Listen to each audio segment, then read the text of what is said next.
السلام علیکم ناظرین، تلاش ٹی وی کے ساتھ میں ہوں عرفان ندیم۔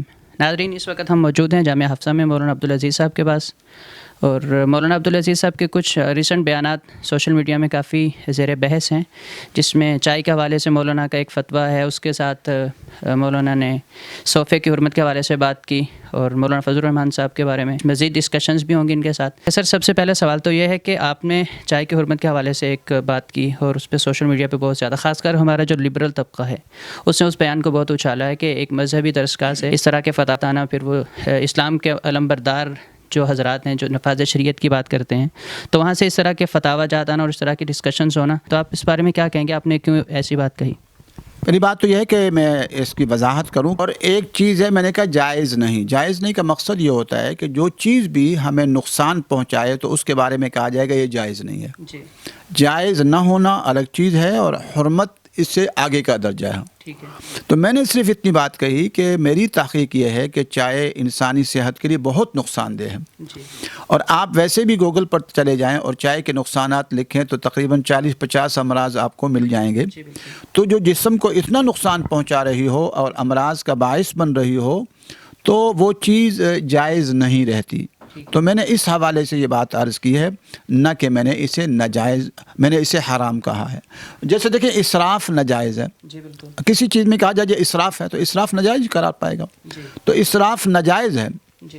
ایسے ہی چائے کو میں نے ناجائز کہا، نہ کہ حرام کہا۔ اچھا سر، اس کا داعیہ کیوں پیش آیا؟ آپ کو کسی نے کچھ سوال کیا تھا یا ضروری سمجھا کہ اس کو کہا جائے؟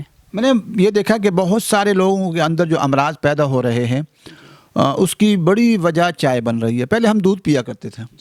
دیکھیے، دودھ بہت فائدہ مند ہے، دودھ ہے، دہی ہے، مکھن ہے، لسی ہے۔ آپ ان کی صحت بھی دیکھ لیں جا کر، جو دودھ کا اہتمام کرتے ہیں، اور ان کی صحت بھی دیکھ لیں جو چائے کے عادی بن گئے ہیں، خشک ہو جاتے ہیں۔ چائے ایک تو گرم ہے، دوسرا خشک ہے، اور پورے جسم کے اندر بہت سارے امراض پیدا کر رہی ہے۔ تو پھر ایسی چیز کو جو نقصان دہ ہو تو اس کو کہا جائے گا کہ وہ ناجائز ہے۔ صحیح ہے، ٹھیک ہے۔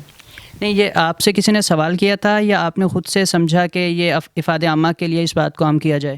جی، میں نے تو افادہ عامہ کے لیے جو چیز کو میں خود نقصان دہ سمجھتا ہوں، اور میری تحقیق کے مطابق، اور میں نے اکیلے نہیں بہت سارے حکیموں سے اس کی رائے لی، جو اس میں علماء بھی ہیں اور حکیم بھی ہیں، ان کی رائے بھی یہ تھی کہ یہ چیز ٹھیک نہیں ہے، جائز نہیں ہے۔ اچھا سر، ایک اہم بات جو آپ کے صوفہ کے حوالے سے آپ نے کہی، اس پہ بھی چونکہ آپ پاکستان میں ایک ایسی شہرت رکھتے ہیں کہ آپ مذہب اور نفاذ شریعت کی بات کرتے ہیں، تو آپ کے ہر لفظ کو سوشل میڈیا پہ تولا جاتا ہے، تو وہ آپ کے بیانات کو بنیاد بنا کر مذہب پر سوالات اٹھاتے ہیں۔ تو صوفے کے بارے میں آپ نے وہ بات کیوں کہی، کیسے کہی، اس کا پس منظر کیا تھا؟ دیکھیے، میں صوفے کو ناجائز نہیں کہتا۔ جی، جو صوفے جلانے کا اصل مدعا تھا اور اس کے پیچھے مقصد تھا، وہ یہ تھا کہ میں نے اپنے جامعہ کے اندر، ویسے بھی میری یہ کوشش ہے اور حضرت والد صاحب رحمۃ اللہ علیہ کی کوشش بھی تھی کہ حتی الامکان ہم سادگی اور عاجزی اختیار کریں۔ دیکھیے، میں اس کمرے میں رہتا ہوں، یہ میرا بستر بھی یہی ہے، مطالعہ گاہ بھی یہی ہے، اور چھوٹا سا اسٹور بھی یہی ہے، اور لوگ آتے ہیں، ملاقات بھی یہی ہے، رات کو سوتا بھی یہی ہوں۔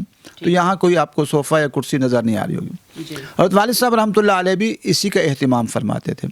ابھی کچھ عرصہ قبل دارالافتاء لال مسجد میں کسی نے کرسیاں بنا کر دی جو گھومنے والی تھیں، اور خاص قسم کے میز تھے، میرا خیال ہے 17,000 کی کرسی اور 15-20,000 کا آگے ڈیسک بنایا۔ اور مفتی صاحبان کے لیے یہ جو آگے کرسی رکھی تھی وہ پلاسٹک کی رکھی تھی۔ میں نے کہا بات یہ ہے، دیکھیں کہ مفتی صاحب کے لیے تو ماشاءاللہ اتنے 17-18,000 کا وہ ہے، یا 15,000 کا کرسی ہے اور ڈیسک ہے، اور آگے والے کے لیے کیوں یہ فرق کیوں ہے؟ اسلام تو ہمیں آپ آئے، ہمارے ساتھ بیٹھ گئے۔ تو وہ بھی وہاں سے میں نے اٹھوائیں، اور میں نے لال مسجد والوں سے کہا کہ اٹھایا جائے، اور وہ بھی نہیں اٹھا رہے تھے، بڑی مشکل سے ان کو راضی کیا، ان کو اٹھوا کر واپس ان کو نیچے بٹھانے پر لایا۔ تو ایسے ہی جامعہ فریدیہ کے اندر ہمارے جو مہمان خانہ ہے، تو وہاں خاص قسم کے اعلیٰ قسم کے صوفے بنوائے گئے یا لائے گئے، یہ تو میرے علم میں نہیں، میں تو وہاں نہیں تھا، لیکن بہرحال وہاں تھے۔ تو میں نے محمد غفار حفظہ اللہ جو ہمارے ساتھی ہیں اور نائب محتمم تھے، میں نے ان سے گزارش کی کہ ان کو نکالا جائے، تو انہوں نے میری بات نہ مانی۔ کئی بار میں نے عرض کیا، پھر میں نے خود نکلوا دیے، 2 مرتبہ نکلوائے، لیکن دوبارہ رکھوا دیے گئے۔ صحیح. پھر ایک ہمارا آپس میں اختلاف ہوا جس کی وجہ سے مولانا چلے گئے اپنے ساتھیوں کو سمیت. جی. اب جو دوسری ٹیم آئی جو ہماری ہی ٹیم تھی تو میں نے ان سے بھی بار بار یہ بات عرض کی کہ دیکھو صوفے نکالیں. ہاں ایک طرف چند صوفے رکھ دیے جائیں, اگر کوئی معذور آتا ہے تو وہ بیٹھیں, ہم تواضع یہ کہ نیچے بیٹھیں. صحیح. ہاں عاجزی اور تواضع, حدیث میں آتا ہے ان البذاذۃ من الایمان کہ سادگی ایمان کا حصہ ہے. اسلام یہ پسند کرتا ہے کہ جتنی عاجزی اور تواضع. اب اسلامی تاریخ پڑھیں گے سارے نیچے بیٹھتے تھے. حضرت عمر رضی اللہ تعالیٰ عنہ کہاں بیٹھتے تھے؟ جی. صوفوں پر بیٹھتے تھے. بڑی یہ کرسی زمین پر بیٹھ کے فیصلے ہوتے, آقا نامدار فیصلے کرتے, حضرت عمر فاروق, حضرت عثمان غنی, حضرت علی رضی اللہ عنہ, حضرت حسن, حضرت معاویہ, سارے کے سارے نیچے بیٹھتے تھے. جی. بھائی سارا جھگڑا ہی تو کرسی کا ہے. میں نے تربیت کے لیے, ان کی تربیت کے لیے کہ جس صوفوں کو وہ دل میں بسائے بیٹھے ہیں اس کو تھوڑا سا جو ہے نا وہ جلا دیے, دو صوفے جلائے, تاکہ ان کو اہتمام بھی ہو کہ یہ جو میری بات نہیں مان رہے. تو مقصد ان کی تربیت تھی, ان کی تربیت کے لیے کیا. باقی میں صوفوں کو ناجائز نہیں کہتا, لیکن میں یہ ضرور کہوں گا کہ آج اگر ہمارے معاشرے میں وزیر اعظم صاحب ٹانگ پر ٹانگ رکھ کے صوفے پہ بیٹھے ہوتے ہیں, وہ اگر زمین پہ بیٹھے ہیں تو اس کی ادا ہی کچھ اور ہوگی. جی سر, آپ تو وہ پھر وہی قرون وسطیٰ میں یا اس سے قبل جو ہمارا ہے اس میں جانا چاہتے ہیں, جبکہ دنیا بہت آگے جا چکی ہے نا. تو کم از کم جو ہمارے اس وقت کے جو وسائل ہیں ان سے استفادہ کرنا, یہ جو دنیا کا ایک معیارات ہے اس کے مطابق چلنا, یہ تو ضروری ہو چکا ہے. اب ہم دنیا کو پیچھے تو نہیں لے جا سکتے, دنیا تو آگے جا رہی ہے. میں یہ سمجھتا ہوں دنیا آگے نہیں, دنیا بہت پیچھے چلی گئی. جی. اگر ہم غور کریں تو آج دنیا کئی گنا پیچھے چلی گئی, آگے نہیں گئی ہے. ارے کچھ کھلونے بنائے ہیں, یہ جہاز کیا ہے؟ ایک کھلونا ہے. یہ گاڑیاں کیا ہیں؟ ایک کھلونا ہے. یہ موبائل کیا ہے؟ ایک کھلونے ہیں. لیکن اصل زندگی میں لوگ تنگ آ چکے ہیں. آج سے 50-60 سال پہلے آئے تو کیا اتنے امراض تھے؟ کتنے مسائل تھے؟ لوگ خودکشیاں کر رہے تھے, لوگوں میں آپس میں دوریاں تھیں, طلاقوں کا یہ تناسب تھا.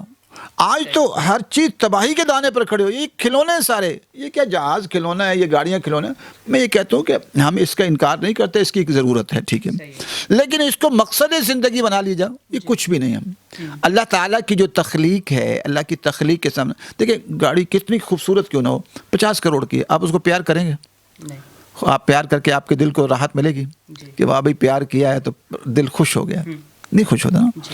لیکن اللہ تبارک و تعالیٰ نے جو مخلوق پیدا کی ہے, بچے ہیں اور رشتے ہیں, جہاں پیار کی چران اجازت بھی ہے, تو دل خوش ہوتا ہے کہ نہیں ہوتا؟ تو اللہ کی تخلیق کے سامنے یہ سب ایک کھلونے کی حیثیت ہے.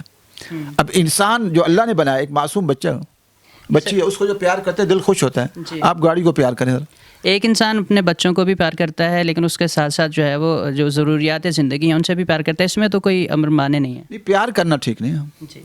پیار سے مراد یہی ہے نا کہ اس کی دیکھ بھال کرنا. ظاہر ہے کہ اس وقت جو گھوڑے تھے, اونٹ ہوا کرتے تھے, تو نبی علیہ السلام نے ان کی بہت زیادہ کیئر کیا کرتے تھے ان کا.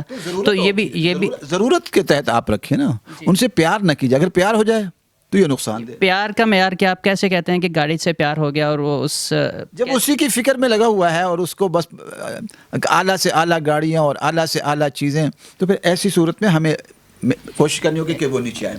تو کہتے ہیں اسلامی نظام آئے, میری رائے میں تو ہم اسلامی نظام آئے. اب یہ اس وقت کی کیفیت کیا ہوں گی, میں تو یہ سمجھتا ہوں کہ جو ہماری شورا ہونی چاہیے وہ فیصل مسجد میں اس کی میٹنگ ہونی چاہیے. اب فیصل مسجد میں آپ صوفے رکھیں گے؟ رکھے جا سکتے ہیں اور نہیں. کیسے مسجد میں رکھے جا سکتے ہوں؟ اللہ کے گھر کا ادب نہیں ہے مسجد میں. نہیں, ظاہر ہے مسجد کے علاوہ کسی جو نہیں. تو شورا کا اجلاس تو مسجد نبوی میں کہاں ہوتا تھا؟ مسجد میں ہوتا تھا, مسجد کے اندر ہوتا تھا نا. اب جو اس وقت تبلیغی جماعت کی میٹنگیں کہاں ہوتی ہوں؟ مساجد میں ہوتی ہیں نا. تو بات یہ ہے کہ جو مسجدوں میں چیز ہے نا اس کی کچھ اور ہے. تو ہم تو چاہتے ہیں مسجدوں کی طرف لانا چاہتے ہیں. نیچے اسی کرسی کا تو سارا جھگڑا ہے, ان کو نیچے بٹھانا چاہتے ہیں. سر کرسی تو وہاں بھی ہوگی نا, اختیارات تو وہاں بھی ہوں گے. اب وزیر اعظم کو آپ اٹھا کے وہاں مسجد میں بٹھا دیں گے فیصل میں, تو اختیارات تو اس کے پاس بھی وہی ہوں گے نا. کرسی بذات خود وہ تو ایک سمبل ہے, ایک علامت ہے, وہ کرنا اختیارات کی جنگ ہے نا ساری. تو اختیارات تو جب اختیارات ہوں گے تو پھر کرسی کی ضرورت نہیں. اس کا مطلب آپ نے خود مان لیا کہ اختیارات تو ہیں, پھر کرسی کی ضرورت کیا ہے؟ ہمارا اربوں خربوں روپے تو کرسی پر خرچ ہو رہا ہے. انواع و اقسام کے. آپ تو ڈی سی صاحب کی کرسیاں دیکھا کریں, اس کے کمرے کا جو فرنیچر ہوتا ہے وہ کس حال میں ہوتا ہے. غریبوں کو کھانے کو نہیں مل رہا. تو یہ سارے نیچے نہیں بیٹھ سکتے, وہ مجاہد بنیں گے. کہتے ہیں نیچے سے اٹھنا مشکل ہوتا ہے. ہمیں تو کوئی مشکل نہیں لگتی, آئیں ان سے ہمارا مقابلہ کریں, ہمیں تو کوئی نیچے اٹھنا مشکل نہیں لگتا. اگر کرسیاں اٹھا دی جائیں اور نیچے اجلاس ہوں ہماری شورا پارلیمنٹ سب, تو اس سے کیا پاکستان کے مسائل حل ہو جائیں گے؟ دیکھیے بات یہ نہیں ہے کہ ایک مسئلہ تو حل ہوگا نا, اربوں روپے کی بچت ہو جائے گی نا.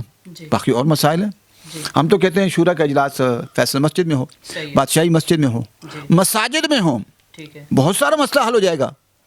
کم از کم اللہ کے گھر میں یہ جھگڑے تو نہیں کریں گے نا، ایک دوسرے کے ساتھ طوفان بدتمیزی تو نہیں ہوگی، وہاں مشورے کے آداب بیان ہوں.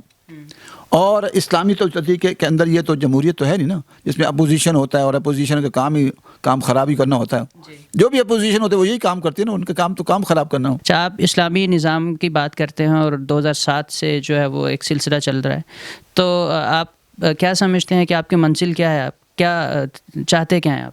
ہم پاکستان نہیں، پوری دنیا میں قرآن و سنت کا نفاذ چاہتے ہیں. پوری دنیا سے باطل، شیطانی، طاغوتی، کفری، انگریز کے نظاموں کا خاتمہ چاہتے ہیں. اللہ کی زمین پر اللہ کا نظام چاہتے ہیں، اور اس کے لیے ایک کوشش اور ایک دعوت کا سلسلہ جاری ہے، اور وہ دعوت کا سلسلہ پہلے بھی تھا اور الحمدللہ اب بھی جاری ہے. اگر آج پاکستان میں اسلامی نظام رائج کر دیا جائے اور ہم کہتے ہیں کہ جی آج سے اسلام نافذ کر دیا جاتا ہے، تو کیا آپ کے پاس ایسے افراد ہیں جو اس سسٹم کو چلا سکیں؟